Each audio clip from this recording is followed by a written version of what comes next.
কালকের ভিডিওটা রাতে খাবার পর্যন্তই শেষ করতে পারছিলাম, এরপরে আর দেখাইতে পারি নাই। তো রাতে খাবারের পরে আমরা এই যে রুমে চলে আসছি, আর আইসা একটু রেস্ট নিয়ে ছেলে মেয়েরে বললাম তাড়াতাড়ি ঘুমায় যাও, সকাল সকাল উঠতে হবে। আসসালামু আলাইকুম আপুরা বাইরে সবাই কেমন আছেন? আলহামদুলিল্লাহ আপনাদের দয়ায় আমরা অনেক ভালো আছি। তাড়াতাড়ি ঘুমাই গেছি আর সকাল সকালে উঠে গেছি, আর সকাল সকালে উঠে বারান্দায় চলে আসলাম। আর বারান্দায় আইসা যখন এই পাহাড়ের নিচে এবং উপরের দৃশ্যগুলো দেখে তো একেবারে মুগ্ধ হয়ে গেছি, এতটা ভালো লাগছে।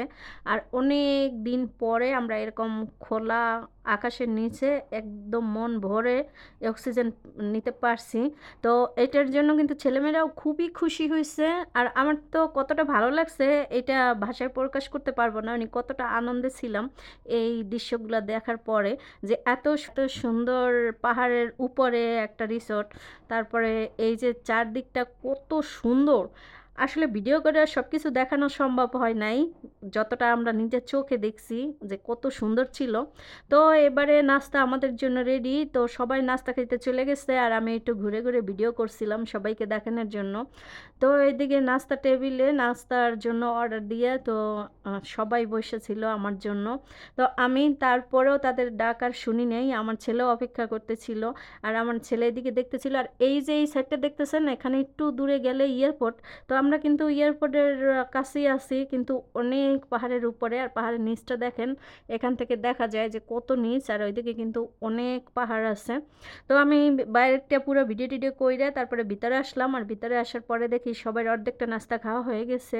তো এদিকে আমিও বসে পড়লাম, তারপরে আমি তাড়াহুড়ো করে নাস্তা খেলাম, কারণ এখন আমরা বের হব। তো সবার যেহেতু আগে আগে খাওয়া শেষ হয়েছে, আমি এই জন্য তাড়াতাড়ি করে যতটুকু পারছি অতটুকু তাড়াতাড়ি করে খাই, সবার সঙ্গে চলে আসলাম।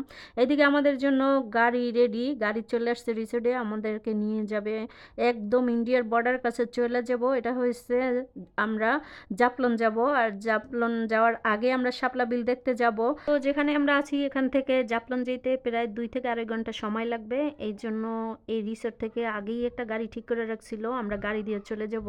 তো বের হওয়ার সময় ছেলেমেয়েকে বললাম কয়েকটা ছবি তুলে নাও, তো ওদের কয়েকটা ছবি তুলে নিলাম এই সুযোগে। তো ছবি টবি তুলে শেষ করে তারপরে বললাম যে চলো আমরা গাড়িতে উঠে যাই। তো ওদের ইচ্ছা মতো কয়েকটা ছবি তুলে নিলাম, তো তারপরে আমরা গাড়িতে উঠে রওনা দিই। পাহাড়ের উপর থেকে নিচের দিকে যখন গাড়িটা নামতেছিল দেখতে এতটা ভালো লাগছিল। আমরা কিন্তু এখন নিচের দিকে নামতেছি। তো আসলে আমরা যে রিসোর্টে থাকি সেটা কিন্তু অনেক উপরে, পাহাড়ের উপরে রিসোর্টটা। আর এই রিসোর্ট থেকে যখন গাড়ি দিয়ে আমরা নামি তখন আঁকাবাঁকা রাস্তায় এত ভালো লাগে।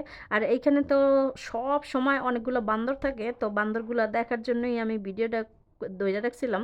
তো আমি আজকে যাওয়ার সময় বান্দরগুলো দেখি নেই, তো প্রতিদিনই যখন আসা যাওয়া করি তখনই বান্দরগুলো দেখি। তো আজকে আর বান্দরগুলো দেখা হলো না, ভাবছিলাম যে এই বান্দরগুলো আপনাদেরকে দেখাবো আর আপনাদের সঙ্গে শেয়ার করব যে কতগুলো বান্দর এই রাস্তায় দাঁড়ায় থাকে।